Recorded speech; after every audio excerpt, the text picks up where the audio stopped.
Esho Utan Kupanyeg, and welcome to Shift+F1, a podcast about speedy race cars. That, by the way, is Hungarian for after the rain comes the raincoat. An idiom meaning a solution has come too late. Is it too late for the rest of the grid to catch Kimi Antonelli?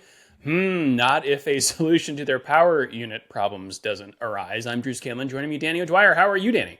I'm doing good. We're wedged here between two good old European races. Looking backwards, of course, on the action we just enjoyed at Spa, and also looking forward to another very different track in, as you mentioned, Hungary, Hungaroring, Ermagerd. It's that time of year again. Also joining us, Rob Zachney. How are you, Rob? Not too bad. They fixed Spa. Wow. All right. Great. Wow. All right. Strong statement. If you are new to this podcast, a very warm welcome to you. And if you are new to Formula One itself, we recommend listening to our preseason primer episode, which assumes no prior F1 knowledge and explains how the sport works and who everybody is. So if you would like to go back and listen to that, it's episode 338. Also, this show would not be possible without our audience over at patreon.com/shiftf1, where every month we release ad-free versions of the podcast early, along with bonus podcasts and videos exclusively for our patrons that cover racing documentaries and films, F1 video games, experiments with other racing series, and a lot of weird things. So if you would like to support the show and get access to all that fun stuff, head over to patreon.com/shiftf1 or click the link in the show notes. What do we have going on this month, Danny? I believe we were recording a podcast about the Great Race. When are we doing that? Next week, probably? Yeah, I don't think it's on the calendar, but that's a good time to do it before if we want to get it in before July. We'll figure it out. Yeah, absolutely. And of course, we have bunches and bunches of stuff, a bunch of primers. What was the last primer we did? I did Formula 2 primer a couple months ago. We've obviously done a bunch of movies over the past few months as well. Yes, there is just a ridiculous catalog of film reviews. Drive to Survive. Maybe you've heard of it. Oh, my Lord. Yeah, go check Death Race, 2008. Maybe you've heard of it. Death Race original. Maybe you've heard of that. Hopefully that one over. Hopefully that's the one. Yes, exactly. Hand grenade.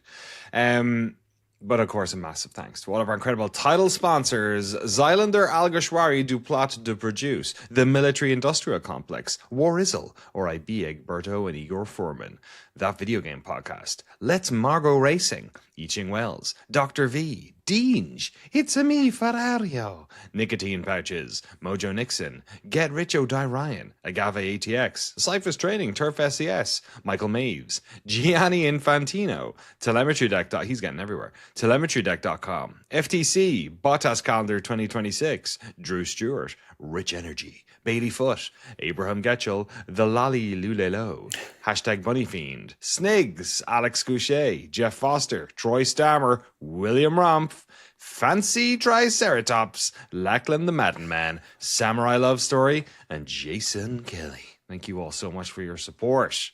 Wow. There's barely enough space left on this car. Yeah. Fancy Triceratops getting in there. Yeah. Love that one. Yes, thanks to all who support us on Patreon and who listen to the show. We've got two races to talk about, one that has happened, one that has not. Let's start with the one that did. Okay. In Belgium, everyone, the grid looked like this. Kimi Antonelli, pole position. His reign of pole positions continues. Max Verstappen starting second. Red Bull had been, kind of putting out there that we might not be looking too hot at Spa. It's kind of a long circuit. We got some power unit stuff. But Hadjar, Max's teammate, was going into this with a huge power unit penalty already before qualifying had even started, because they're going to replace a whole bunch of parts on his engine. And for that, you get docked places. So why not use him as a sacrificial lamb? Shake and bake, baby. That's exactly what's happening. CR review of Talladega Nights on patreon.com/shiftf1. Hadjar slipstreams Verstappen to a second place. Starting third is George Russell in the other Mercedes. And then Charles Leclerc in fourth, who apparently on his final run saw a yellow flag being waved in the pit entry and caused him to back off just a little bit. So he'll start fourth ahead of his teammate Lewis Hamilton, who crashed late in free practice 3, but the team was able to rebuild his car enough for him to qualify fifth. Did you guys see this crash? Awkward one, wasn't it? Funny one. Yeah, he basically he maintains a lot of speed. He slides off the track and is fighting to hold on to it, and mostly does, but he clips the barrier pretty hard with his right rear, and apparently that compromised the car pretty badly, required a substantial rebuild. Won't be the first time he has a bit of understeer and then snap. Yeah, indeed. All right, in 6th place, Oscar Piastri, followed by Arvid Lindblad, Gabriel Bortoleto, Liam Lawson, and Pierre Gasly in 10th. Then we've got Franco Colapinto, Nico Hulkenberg, and then Lando Norris in 13th. He qualified 3rd and then got hit with a power unit penalty, which we also knew going into qualifying. He said later that it was one of his best ever laps. Kudos to him for getting up into 3rd and giving himself as good a starting position with that penalty as possible. 14th is Oliver Behrman, 15th Alex Albon, then we've got Esteban Ocon, Valtteri Bottas, Sergio Perez, and then a bunch more power unit penalties in Carlos Sainz, Lance Stroll, Isaac Hadjar, and Fernando Alonso. Although Fernando Alonso might have been there anyway. It's true. It's true. Yeah. Apparently, Isaac was penalized 30 places and Alonso 20. And even still, Isaac was penalized 30 places and still Fernando Alonso was behind. They should just figure out where the grid box would be if you were in 50th and stick him there. Like, he's like back up the hill somewhere. That's really good. Yeah, I love that. All right. Danny, do you want to take us through the start of the Belgian Grand Prix? Sure. Lights out, away they go. All fine down into turn 1. Turn 1 here is either everyone gets through totally fine, which has been the case for the past few years, or somebody takes out like 4 or 5 people and we are once again praising the halo, because it's like it's such a crazy it's a short one, but it's also like slightly downhill, and then it's the start of a race where everyone's going hell for leather. This time, everyone gets through totally fine. Can't say that about corners later on. Verstappen takes a slightly wider line around the outside of that turn, trying to set up an overtake on Antonelli, and then basically just dumps his battery. he manages to get pretty close, and then he gets the overtake done basically as they are like around the outside, I guess, as they are heading up to Eau Rouge. But as he does this, he essentially has like, I saw an interview with him after the race, and he's like, "Yeah, I had no battery left. I just did it all right there." And I guess you're hoping that you get ahead, and then you can you just use the physical presence of your car to block. Yeah, or that someone behind maybe starts fussing with them or whatever. But as it happens down the Kemmel Straight, Antonelli just easily overtakes him. Unfortunately for Verstappen, so too does Charles Leclerc around the outside. So he gets through as well. And then Verstappen ends up finding himself sort of just in front of the Hamilton-Russell situation. Russell is still in 4th. Hamilton is closing the distance a little bit. And as they round that right-hander at the end of the Kemmel Straight, Hamilton has a little bit of understeer and a snap, and he ends up basically smacking the side of George Russell, who ends up on the gravel, beached, and is out of the race. I think remembering the very end of the incident, Russell was trying to make up the ground on Hamilton by late braking, like diving into that corner, because he'd been. Well, I guess that's the discussion. What did we see with Russell here at the start? Because this is, this takes him out of the race.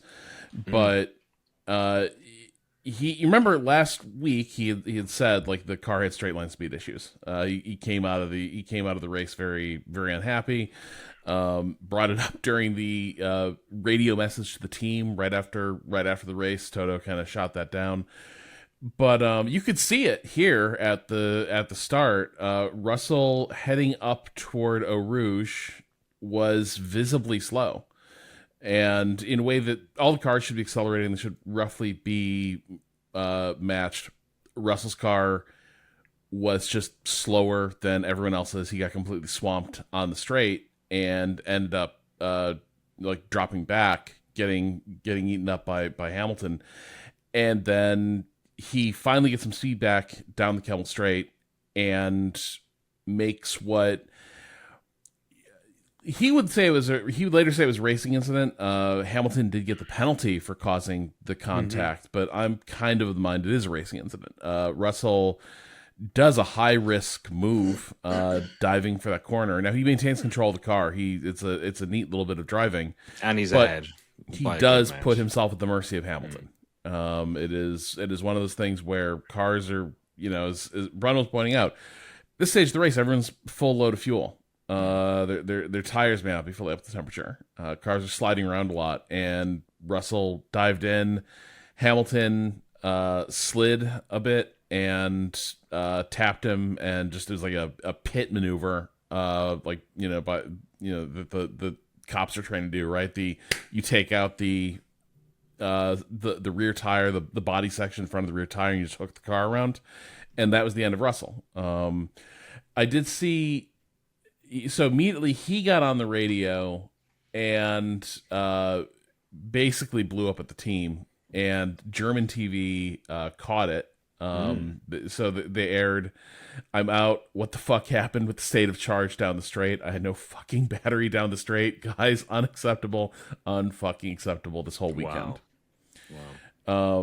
The race has a good piece about, hey, why did that make the air on German TV? Because usually they bleep it out. And they show it. They show full frontal nudity. You know what I mean? Like, it's just Germany, man. That appears to be the answer. The German TV is like, this is important. Just broadcast it. And so when you have the F1 gives you the onboard, like you can, if you subscribe or I guess to Sky or whatever, I'm sure the German broadcasters have the same deal.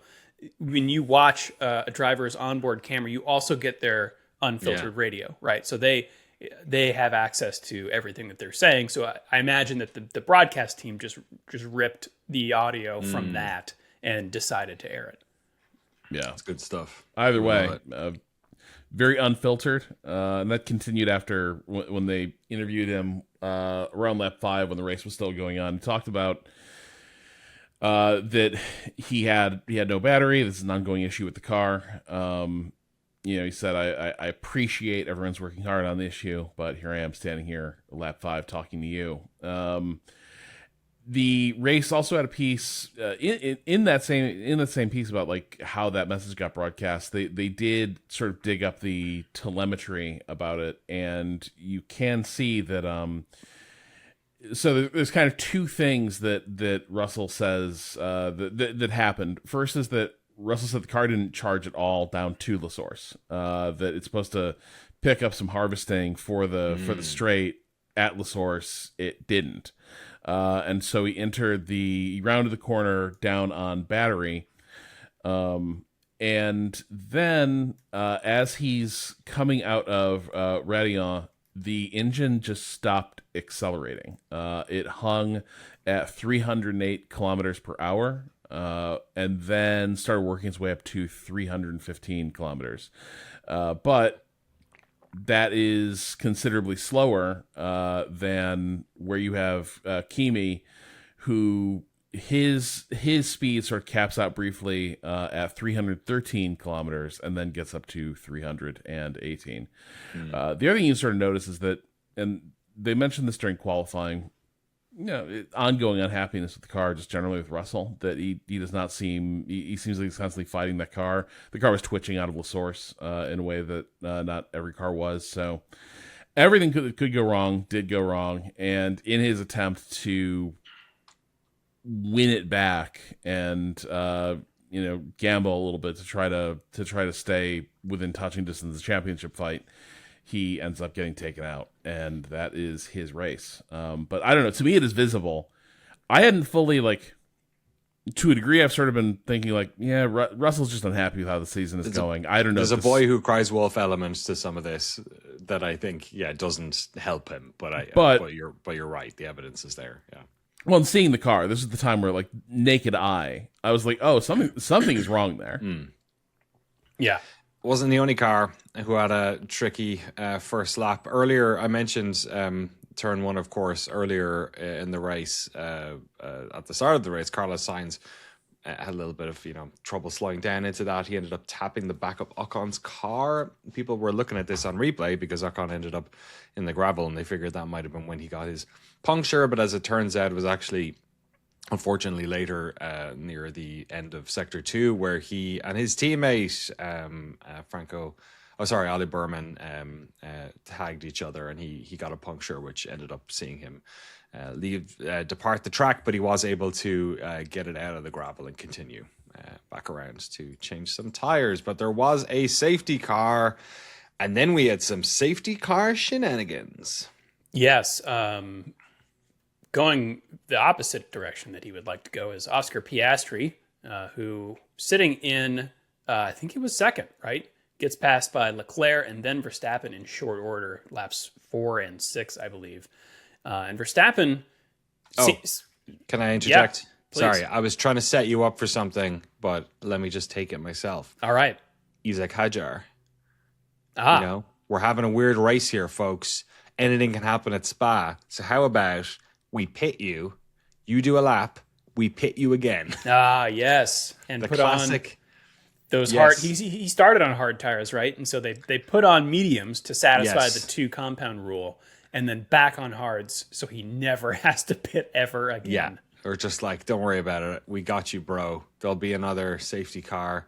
You'll be able to get 40 laps or whatever out of these bad boys. 41 laps. Hadjar's at the back of the pack, but he's the only one who doesn't have to change out his underpants again this race. There's got to be something kind of freeing about that. It's like getting all your taxes done early. You know what I mean? Yeah, and you're just like everything's gravy, right? Like you're playing with house money. Because you're like, hey, if there's a safety car here, then I'm gonna just jump everyone. Well, I guess maybe not a safety car, but if I can make it happen, if the pack is slower, if I'm able to like get myself through here, then eventually I could end up leapfrogging a lot of people. And just because it came up last week, thing that Ocon probably didn't want to be doing was hitting Behrman on lap 1, and needing to make an emergency stop because his tire got punctured in that contact. But I didn't look too closely at the incident. Maybe the blame is a little more equally assigned, but my first impression is like, there's Ocon getting into a teammate as he does sometimes. Yep. But yes, Leclerc gets by Piastri, then Verstappen by Piastri, then Verstappen by Leclerc. Seems to have figured out his battery strategy there. But Piastri comes back on Leclerc lap 8, and coming down the Kemmel Straight tries to pull up alongside, but they touch and some carbon fiber flies off. Was it Piastri's car? It was Piastri's car, yeah. How does nobody get a puncture here? Wild. Like, we keep getting... Like, in fairness, in recent years, this has been a talking point. That, like, I don't know what's going on with the tires, but, like, there have been so many incidents over the past couple of years where it looked like in any other era that would have been a puncture, and somehow they're not. And then obviously the Ocon Behrman one was kind of, that's more of a traditional, they touched and then there was a very fast puncture very quickly. You're this right. one I remember watching early on, like you look at a car wrong and it would have a puncture. Yeah. Dunzo. And this was some pretty heavy contact. Lots of Piastri's front wing. How did you evaluate this one? Because the commentators were like, that's going to be a penalty. Like that is Leclerc crossing the line. No, I mean he was ahead. You know what I mean? You still have to give room, though, right? And he gave him room. He gave him a car's width. He didn't push him out. You know what I mean? Yeah. Like that's yeah. As Martin Brundle pointed out, he gave him a car's width, not a car's width And plus yes, a little bit. exactly. Yeah. Yeah. But it was, but I will say it did feel a little bit inconsistent that stuff like this was getting called as racing incidents, but maybe the Hamilton slap, tank slap, Yeah, I've not read the steward's reasoning for the Hamilton one, but it did seem a little odd. Yeah, I think it's often a control thing when they see a snap. They seem to be like, if you lost control of your car, even if it's the most like bog standard, like first lap, tons of people lose control of their car a tiny bit going through a corner. But if somebody gets hit while that happens, they seem to view that as very black and white. But the Leclerc thing did. It's almost like an excuse for them to give it. You know what I mean? Yeah. Well, and look, 5 seconds. That is the wrist slap version of the penalty too. Is the we don't really like. It's a long lap here. It's gonna be we're early in the race. Like 5 seconds. Like you can strategize around this, and they get some good luck with how they serve it. But I don't know. For me, Leclerc was getting overtaken, and then he slides over, and to me, looks like he closes the door.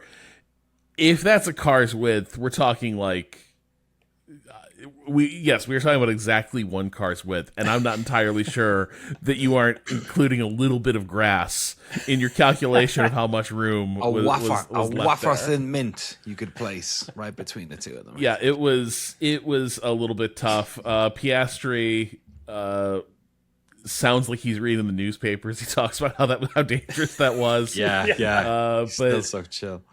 But yeah, that does mark the. That does sort of, not only does it mark the end of his challenge to Leclerc at that moment, but as Piastri is trying to recover from that, Hamilton shows up in his rear view, and now he was all over. He was all over Piastri. On the next lap, Piastri ends up getting overtaken while his battery was down, recharging, which is.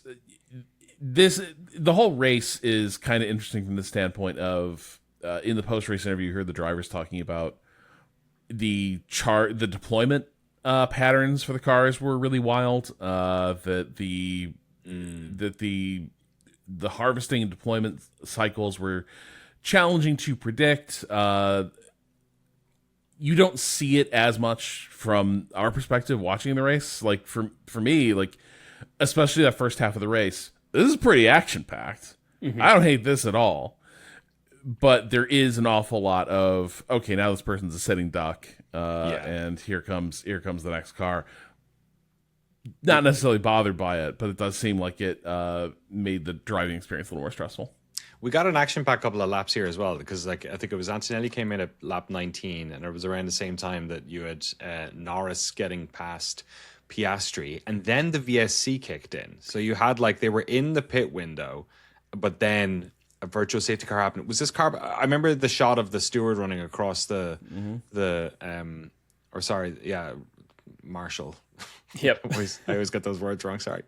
But the stewards should get their ass out there and help. They should. You're right. Yeah. Put in some, sweat it out a bit there, lads.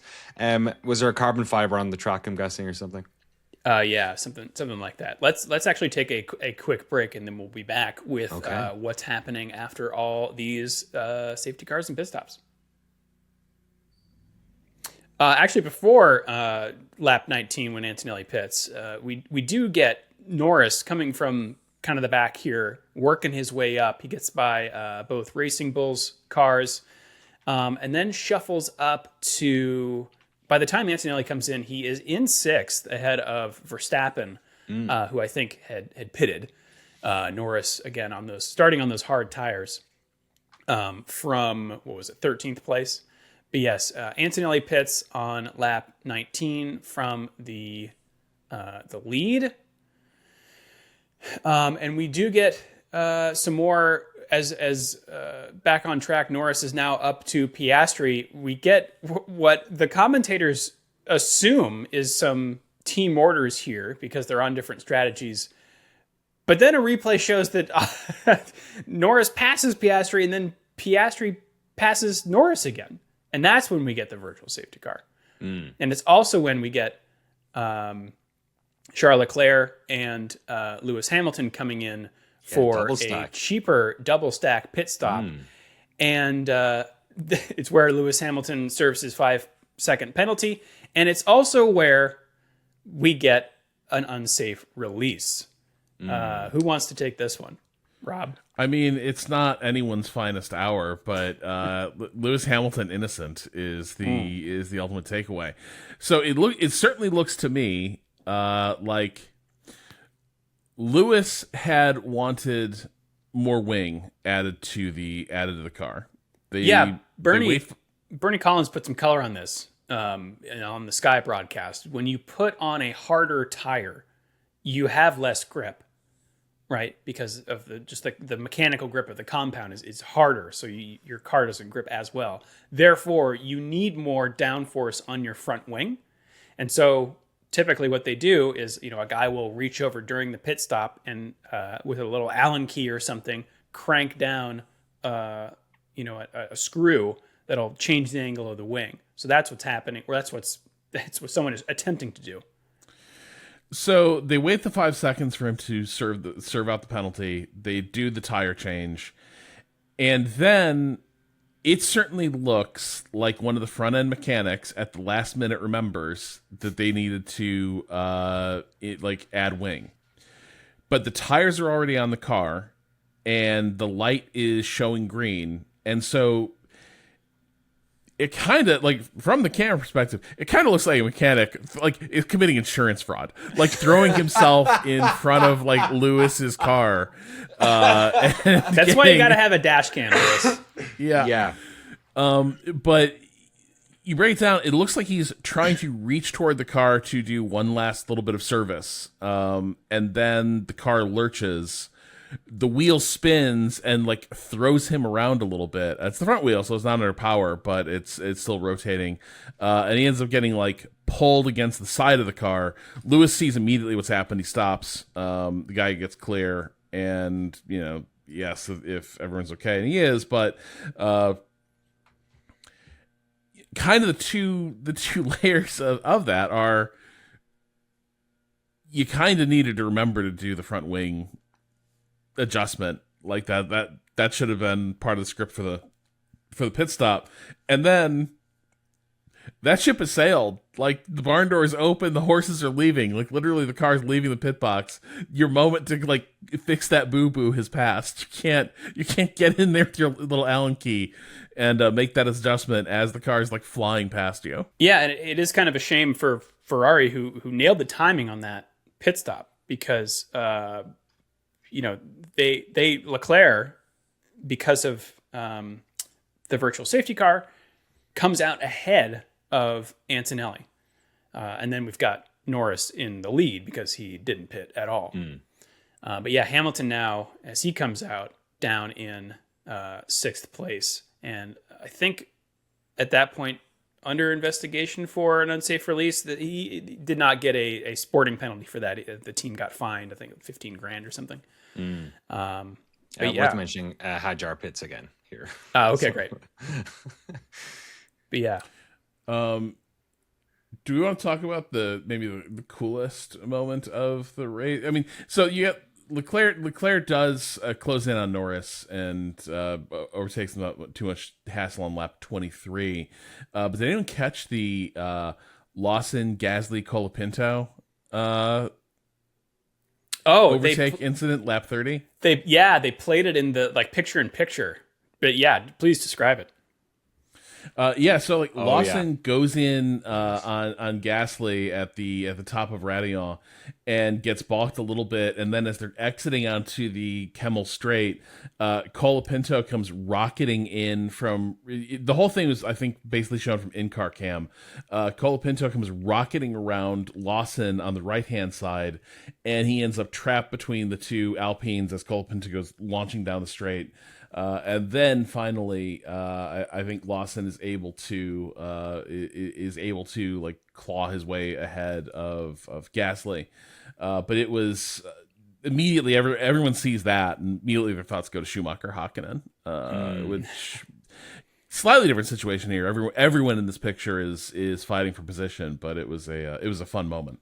Also, I would say generally, beautifully photographed and directed race. After many races of Austria was good too, but after a lot of races where it's like, kind of, what are we doing here with shot selection and capturing the action? This one, unusually cinematic. I feel like, did they always have that camera positioned halfway up Eau Rouge into Radillon, where it like they're shooting down the hill at the cars coming up the straight, and then they will sweep, like they'll do sweeping pan as the cars race past heading up the hill through Radillon. It's an amazing shot. It's where they showed the Verstappen overtake on Antonelli on lap 1 from. Incredibly cinematic, and gives you a sense of the height of that hill and the speed of the cars, and the whole thing was the whole broadcast kind of had that vibe. They had another moment earlier where I want to say it was one of the Ferraris and Verstappen. They went to an overhead, I think it was one of the drone cams, by where the road forks for the pit entry at that final chicane. And they showed the two cars, like, one suddenly breaks from the racing line and dive for the pits, and it's like a Blue Angel executing like a peel off maneuver. But like, hopefully a bit higher off the ground than that one they did last week. But it was still, that was pretty cool too. But it was still one of those moments of, oh yeah, I haven't seen the shot before, and it really captures like the violence of how suddenly these cars can just like completely change direction. So it was like, they lucked out. It was also a gorgeous, like, high overcast day, which seems to be the absolute like best shooting conditions for F1. Even light.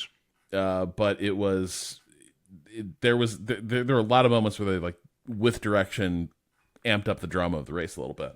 Yeah, it's also just a really pretty track. But yeah, I agree. Thank God we're not getting this every year. Let's see. Lap 31, Norris finally pits, I think, from 4th place, but unfortunately for him, the rear left is slow to come off and slow to go back on. I think his pit stop is somewhere around 7.8 seconds. And then when he comes out is in 7th, and lap 34, we now get a change of lead. Leclerc, having inherited first place with that safety car pit stop, is gobbled up by Kimi Antonelli, who seems to have no problem with his power deployment on the Kemmel Straight, and swoops around Leclerc by the end of it. We've also lost, I think, Stroll and Perez by this time as well. Not that anyone particularly cares. Wow, harsh. Hamilton also in the other Ferrari, getting around Oscar Piastri on lap 40. The McLarens just really, unfortunately, looking not going the right direction this race, but a strong showing from Norris here as we finish the race. Kimi Antonelli coming across the line in first, Leclerc in second, and Verstappen in third, being hounded by Hamilton, who comes home in fourth, Piastri fifth, and then Hadjar. I'm sorry, it's Hadjar Norris, which is the close one. So yeah, Hadjar sixth, Norris seventh, Bortoletto holds on for eighth place, 24 seconds or so afield from the rest of the pack. Then a couple of those. Yeah, Lindblad in ninth, and then another big gap, as you say, Danny, to Franco Colapinto in 10th.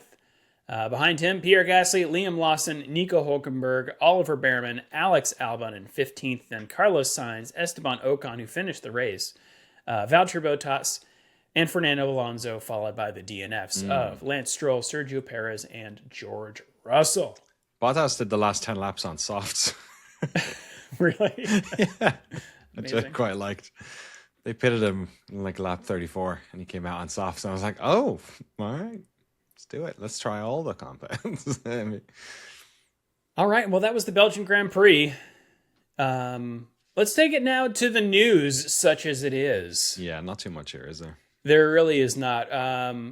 We neglected to assign news stories here, but I found this one thanks to racefans.net. They do great roundups of F1 news that they don't cover, that other people do. The Times has an article here saying that an Abu Dhabi-backed bid to buy Racing Bulls, led by Bernie Ecclestone, was denied. $3 billion that Red Bull turned down for Racing Bulls. Yeah, I don't know. That's it. I'd sell Racing Bulls for that much. You could think of the goats you could buy, Danny. Bernie Ecclestone's 95. Why does he care? I don't know. Just go hang out with your 24-year-old wife. I don't know, but she's probably, what is happening? What were you going to say, Rob? Can't help me. He just wants to make deals. He just wants to be back in it. He misses it. But it is, I was like, okay, that offer seems a little stingy. It's not that stingy, but you have to remember, like, the difference between $3 billion and $4 billion is $1 billion. It's a lot of money. And F1 valuations have gone up a bit. Good. But the highest end, like, we're quite in NFL numbers, right? There are no $10 billion F1 like teams. So this seems like it would have been a fair offer for a program like Racing Bulls. I don't know why they rejected it. It's possible that they think someone is willing to set the market higher because I don't know if we talked about this as a news story, but there's a rumor that BYD, the Chinese auto manufacturer, is looking to get into F1. Now, it's very clear from the early reporting on that they do not want to buy a team. They want to start their entire program based out of China with support facilities elsewhere. But that's the one Horner's attached to, right? Yeah. I don't know. We talked about it about a month ago. He met I forget the chairman's name, the lady who runs that. I remember because I kept wanting to make a PYT reference and couldn't fit it in. What's anywhere. PYT? Michael Jackson song. PYT. Oh, pretty young thing. No, yeah, I'm not gonna be singing that. See, that's loaded. You've figured out my problem. Yeah. So my suspicion is it's possible that like Racing Bulls is figuring that we saw how difficult it was for Andretti to get on the grid, and so maybe their assumption is that somebody's going to come along who is going to pay a premium over the typical valuation of the team just because their strategic plans require it. So maybe that's why you reject this offer, or maybe behind the scenes there's just a collective. Do we want to let Bernie back in this thing? We let him back in, he might live to be 100. That's true. Yeah, that's true. I don't. Maybe there's something going on. Bernie is like Paul's grandfather in Hard Day's Night. It is Paul's, right? Not John's. I don't know. But I don't know what that is.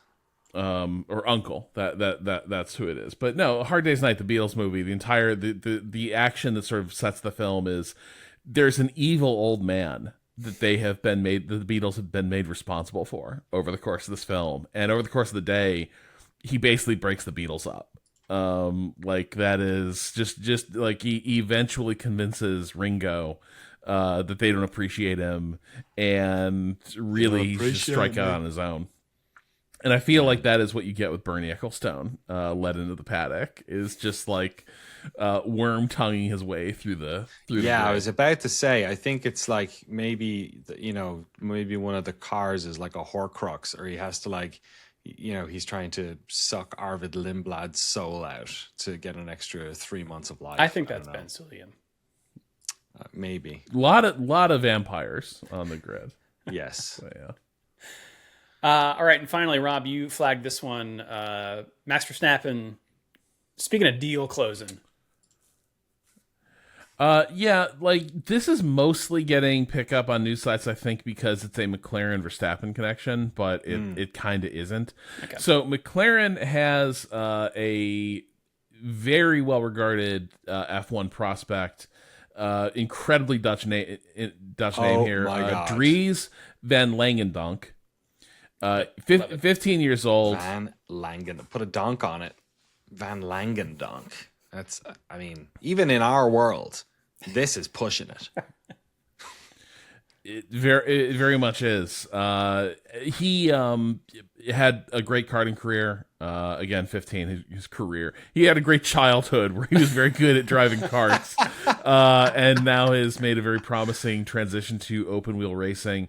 So he's part of the McLaren program and is one of their top prospects. And he just signed with Verstappen Racing, which is Max's company, that I think now holds the esports program under its umbrella. Also apparently holds Jos as one of its drivers for his rally career. Wow. And Wait, his dad? Yeah. I didn't even know he drove rally, but that's okay.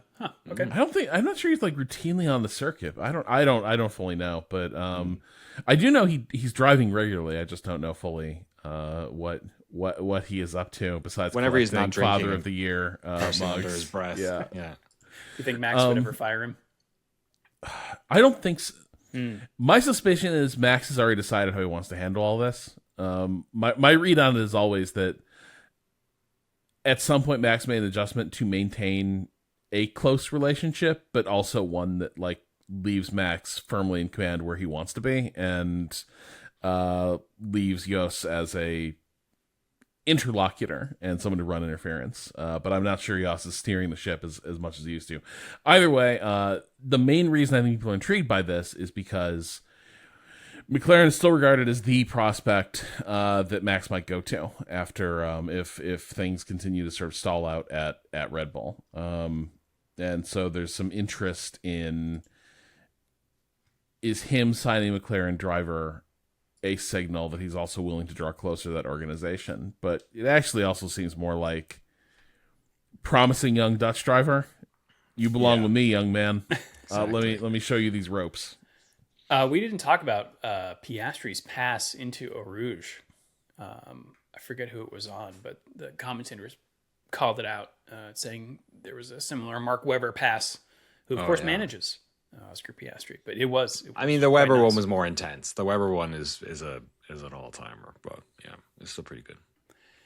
All right. Well, that's Belgium. That's the news. Danny, should we take it to Hungary? Ermagerd, we once again go to the Hungaroring. Yes, this was, famously Bernie Ecclestone's, delighted to finally get a race behind the Iron Curtain. First appeared on the F1 calendar the same year that I first appeared.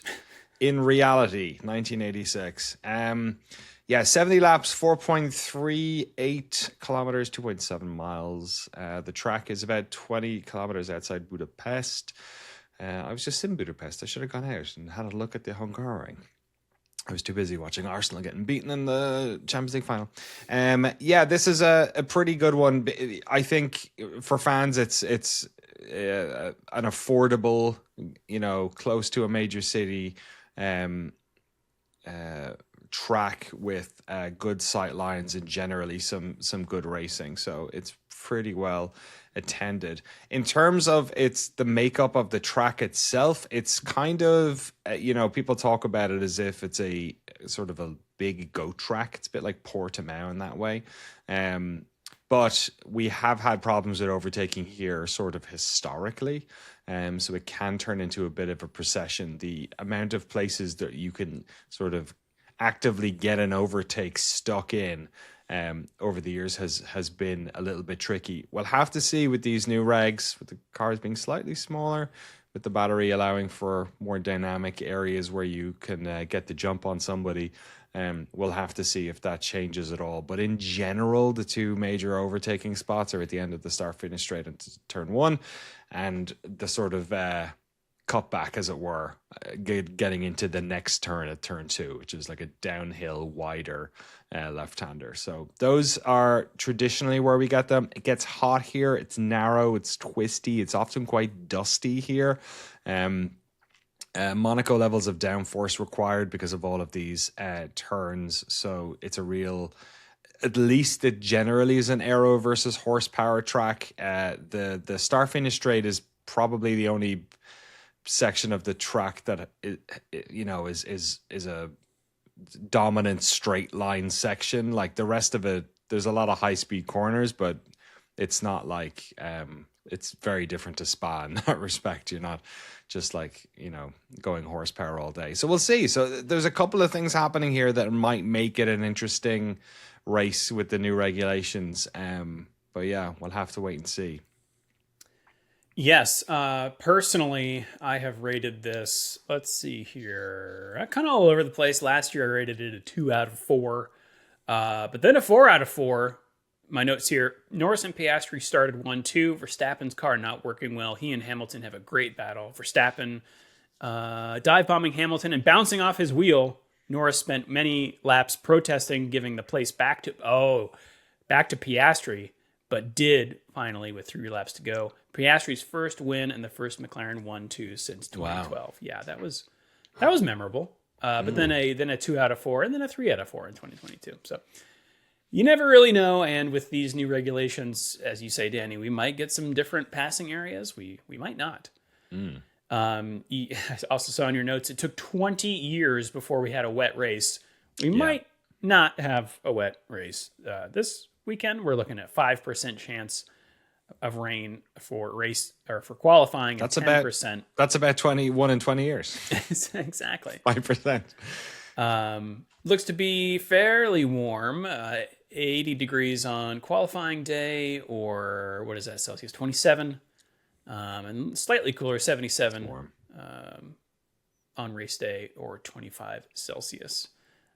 With 30% humidity, 40% on qualifying day, and 60 on race day. That's going to be... That's high for, Europe. Yeah.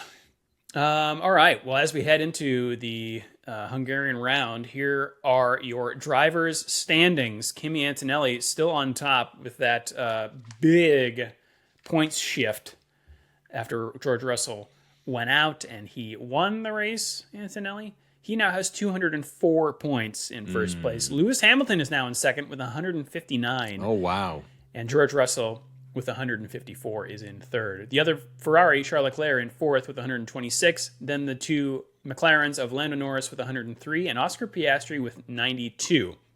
That's not such a big gap. Verstappen has 91 in seventh place. Isaac Hadjar has 60 in eighth place. Pierre Gasly in ninth has 42. Liam Lawson in 10th with 39. Then we've got Arvid Lindblad in 11th, followed by Franco Colapinto, Oliver Behrman, Gabriel Bortoleto, Carlos Sainz in 15th, then Alex Albon, Esteban Ocon, and Fernando Alonso in 18th, and finally the 0 points havers with Nico Hülkenberg, Valtteri Bottas, Sergio Perez, and Lance Stroll. Little quick side chat about the current standing situation. I did, a couple of months ago I was saying, like, look, all you need is like a couple of bad races and that lead, a couple of engine problems, new regulations, that sort of stuff, and that lead, Antonelli's lead at the time, gets swallowed up. He did have a little bit of wobble, but he's come out of this current summer situation and probably into the break once again with a fairly healthy lead, mostly because of Russell's problems in these cases. That 25 place delta is pretty strong. So I mean, the narrative going into the latter half of this season, the second half, is going to be that this is Kimi's to lose. And, I can appreciate that to a certain point. But I also think that, like, getting a lead this big, as we saw last year, this early is tricky for even the most steel-headed of drivers. And Kimi is 19 years old. If he wins this year, he'll be the youngest F1 champion ever. I don't think by any stretch that this season is wrapped up. I think there's the issues with reliability over Mercedes are very interesting. I think you're going to have one side of the garage that doesn't want to mess with the formula too much, and you're going to have another side of the garage that's really trying to fix what's going on.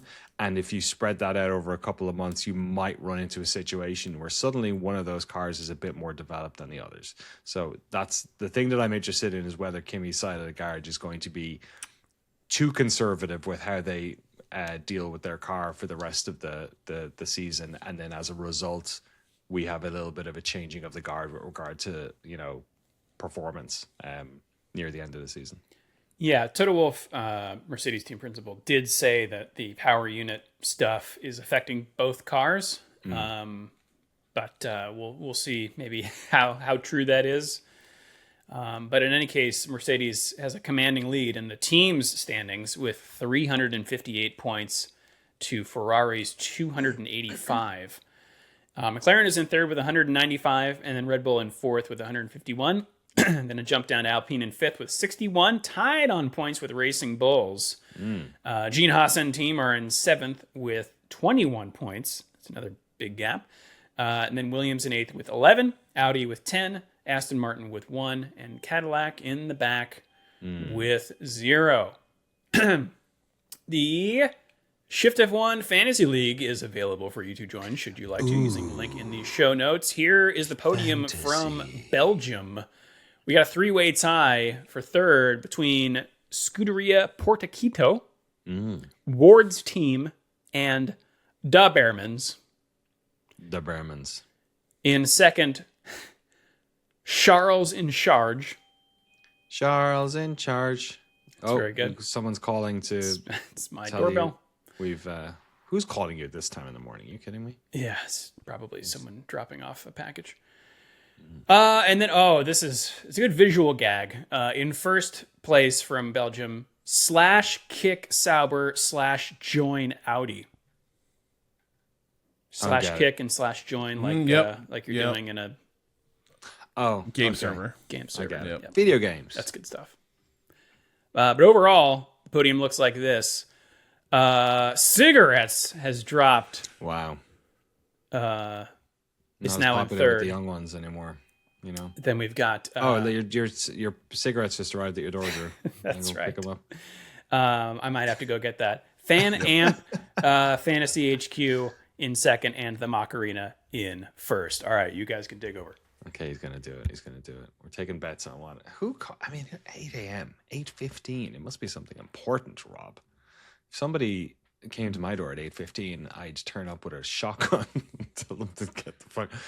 We had a lady come to my daughter's birthday party with a bunch of animals, like rescue animals. But she turned up the week early by accident. She got the dates wrong. So, at about like 9 in the morning on a Saturday, Animals I answered everywhere. the door, and there's some animal ladies, and they're like, "Do you know why we're here?" And that's a really weird way to start an interaction with somebody. That's alarming, yeah. Yeah, I was like, should Do you know I? what you did? And like, thankfully, they weren't holding any of the animals right then. I mean, that would have been a clue at least. But they pulled up and realized that there was no one else there, and we're like, "Oh, there's no party on at the moment, obviously." But they did turn up this past weekend, and I severely underestimated their game. I thought they were going to turn up with like some turtles, a raccoon. I don't know, some like animal, a cool dog. They turned up with. They did turn up with turtles. They turned up with a hedgehog. They had an armadillo. Whoa. Then they pulled out a fucking serval. What? Which, like the second fastest land cat in the world. Like a very large. It's like a house cat that's like 2.5 feet tall. Like they're just, and it like starts stretching on one of our trees, and then a sloth appeared. It was a fennec fox. It was like every time they went back to the car and pulled out something else, there was snakes. It was a good time, man. It was a good time. Wow. Lots of weird animals. Love it. Get animal people. New animal just dropped. Yeah. For me. Get some servals. Man, you need to get on those Russian Instagram accounts. There's loads of people in like Moscow, like sort of like fail sons of oligarchs who have servals living in their apartments, and they are in charge. Wow. Let me tell you, they are. Who's the pet? I would say, yeah. All right. Well, you can send us all your Serval pictures. Shift+F1podcast@gmail.com or f1.cool/email. So you got to also hit us up on the socials. That's us around the internet. Should we take it around the world, Dan? Let's race around the world. Yeah. We've got those Craftsman trucks at Lucas. Excuse me, Lucas Oil Indianapolis Raceway Park. Look, I did not have a lot of sleep last night.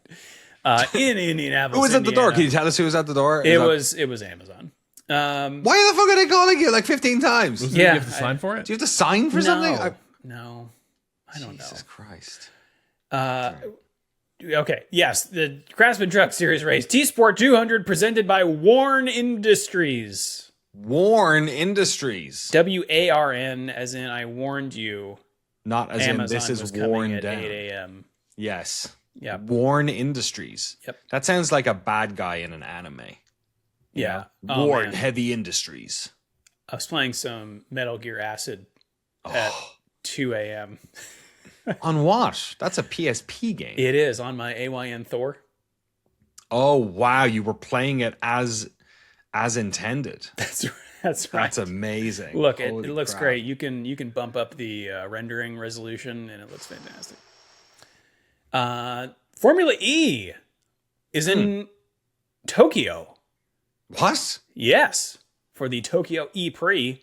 Is that a first? I don't remember them being in Tokyo before. I don't know, but that's probably Dude, they better race on pretty the cool. highway. They bet. Like, can you imagine? What's the name of that highway again? They're always all the street racers go on. Oh, it's like in every video game. Every video game has that highway. I Yeah, but want they them usually just call it Tokyo Highway. Yes, you're right. I want them to race that the mountain from Initial D. Oh, you're right. Yeah, it's just that one turn. Oh, beautiful.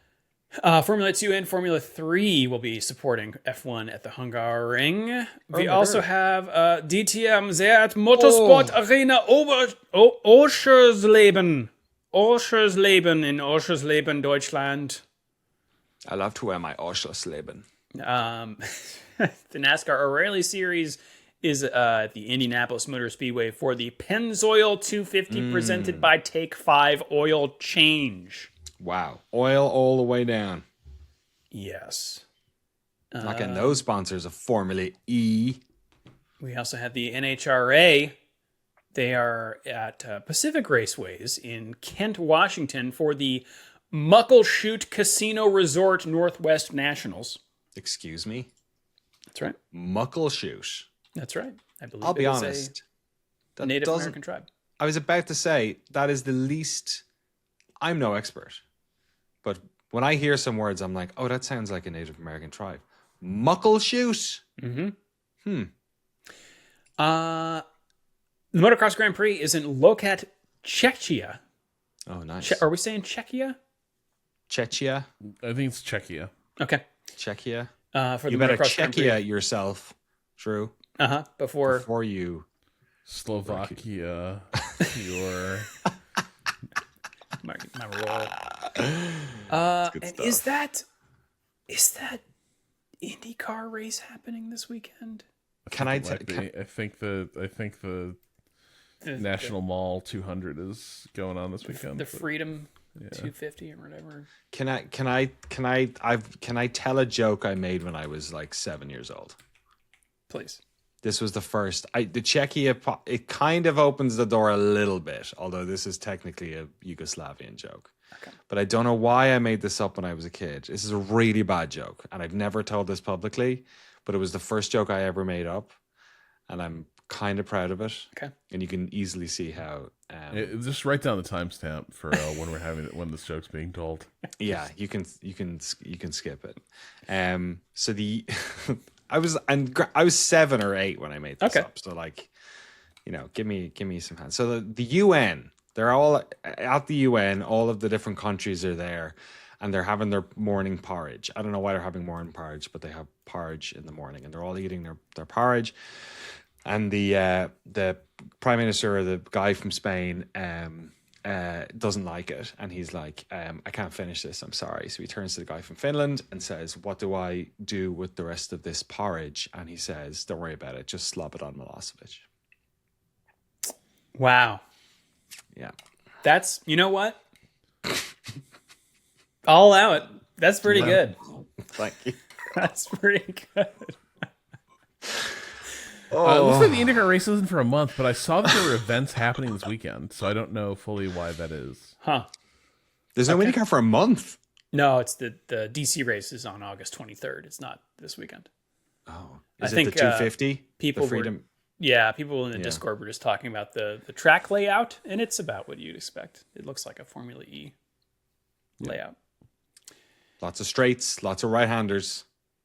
Yes, indeed. Guys, we also have NASCAR. Yeah.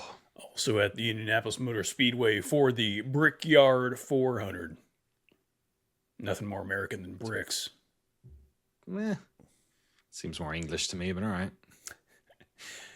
We also have, why did I close the planning document? We also have Formula One. Yay! Yeah, that's right. Things kick off this weekend, Friday, July 24th at 7:30 a.m. Eastern Time is free practice 1, followed by free practice 2 at 11 a.m. Saturday, July 25th, free practice 3 is at 6:30 a.m., followed by qualifying at 10 a.m. And then the race, everyone, Sunday, July 26th at 9 a.m. Eastern Time. And then we got a big old dirty break, folks. We're not back until the last Zandvoort for a while, I guess, on August 23rd. That's right. Yeah. But that's what's going on this weekend. Danny, what happened this day in history? In the days of yore, July 21st, for decades, no one thought anyone would ever match Fangio's achievement of winning 5 world championship titles. But today in 2002, it happened when Michael Schumacher, maybe you've heard of him, won the French Grand Prix at Manicourt. Michael had equaled Fangio's 45-year-old record, and he had done it in record time, taking just 11 races of the seasons to win the title. Emotional and close to tears after, Schumacher said, "I have never been good at finding the right words at these moments. It has overcome me." Ferrari chairman Luca di Montezemolo described Schumacher as the greatest driver to ever drive a Ferrari. While Ferrari and Schumacher were celebrating, the mood at the Arrows team was downcast. Don't worry, it wasn't, because anyone died. In serious financial difficulty, team boss Tom Walkinshaw was in negotiations to sell the team, and the only running the cars did all weekend was one unsuccessful lap in qualifying, which was enough to fulfill their contractual obligations. Oof. The team folded shortly afterwards. Arrow pointing down. Arrow pointing down, exactly. All right. Well, heading into the Hungarian weekend, final thoughts, Danny? Thanks for putting up with my terrible joke. I think, I mean, it's becoming a two-horse race. There is something about hitting mute by accident on my fucking microphone. There is something about this season which is unsatisfying. I don't know if it's coming off of last season, which was kind of a roller coaster, but also every race was kind of a bit mad. Like, it was a real good McLaren fight, but then the teams were closer. Like today we had those like 25-second gaps between somebody. I mean, it's Spa, I get it, but like, it does seem like the races are less interesting overall, and also the season is also, and also I'm not sure if having the extra team is helping this either. So this I think is kind of par for the course a little bit with new regulations, is that you end up getting one team that's kind of got it right, and then the rest of them are floundering a little bit. So I was somewhat waiting for that, and it's not that bad. Like you do have Verstappen in the mix, you do have the Ferraris doing surprisingly well, and Hamilton obviously has managed to gather a bunch of points. But yeah, there is something about this season that's a little bit of a drag on, and I'm interested to see what this post summer. I'm interested to see what the narratives are to look forward to. Obviously, Kimi's championship run, which kind of feels. I think maybe that's part of it, is that like after last year where you had Piastri had been in the sport for a couple of years, Lando, who obviously has this sort of long, always the bridesmaid situation. And even Russell this year we have as well. But it's almost like Kimi's getting his chance too quickly. You know what I mean? Like, it's not even that satisfying to see Kimi win the championship, even though I really like him. But it's almost like we didn't get a year or two of struggle before he's had his chance. So it's hard to really get excited about that one as well. So, yeah, I'm interested in what people think. Leave in the comments what your thoughts are with regard to how excited you are about the rest of the season, I guess. Do we have comments? We have comments on YouTube. Oh, I guess on Spotify. And Spotify. Too. Okay. Now they have those new comment things on Spotify. Well, you can send us an email too. Send us an electronic mail. What do you think, Rob? That's interesting. I guess I'm thinking about this because my point of comparison is like when the V6 turbos were introduced, I feel like it was 2 years of like Mercedes just walking over everyone. And it wasn't even this close. I agree. This fits the pattern of like someone kind of gets these regulations right. And then everyone else kind of playing catch up. We've seen way more extreme versions of that. True. Like the turbo hybrid switch, and then the introduction of ground effect, which was like, all right, Red Bull, go and take a couple of these. And so by those standards, I think like this has been still much more interesting, right? Like that Ferrari is still in there fighting with a actual reasonable shot of a championship. Like it requires things continuing to go wrong for Mercedes. Like that they're not in control of their destiny here, but like Ferrari is in there. Max can get the car up there on a good day. So by those standards, I think it's been okay. But I do think there is it is undeniable that there is a little bit of our current championship runners like. Toto wanted to get a Max Verstappen. He rummaged around. He was like, "Get me one of those." Put him in the car, rushed him into it. Now they got the regulations right, and it's like, all right, go be the youngest F1 champion in the world. And it is a little anticlimactic. You know, that is the direction the sport has moved. Where you know the direction toward pulling drivers in younger, sort of locking them up, I think has a side effect of kids can be cute but not interesting. And I think that's kind of the dilemma. And I think when we look back on this era, right, is that there's a reason like the drivers from the iconic eras of F1 like tend to loom large as personalities and characters. And it's just a little trickier to make a narrative around people who are all like under 24. Yeah. And there's a lot of that happening right now where it's like, look at this little cute little guy. Look at him. Let this kid go fast. This is so sweet. And that's kind of the narrative of this channel. Like everyone's choosing to find it cute. The other drivers find it cute. There's not even like tension around like, fuck this kid. Right. He just shows up and wins a championship.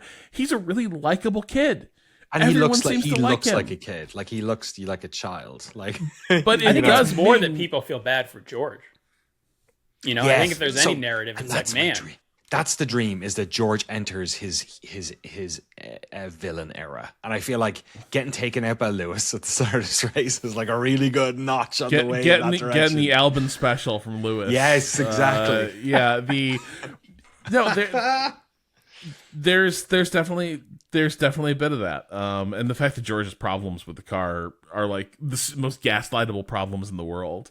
Yes, like, I don't know, true. George, the electronic I don't know, electronic things are happening at car. We can't control them. Kimi seems to be doing just fine. It's affecting him too.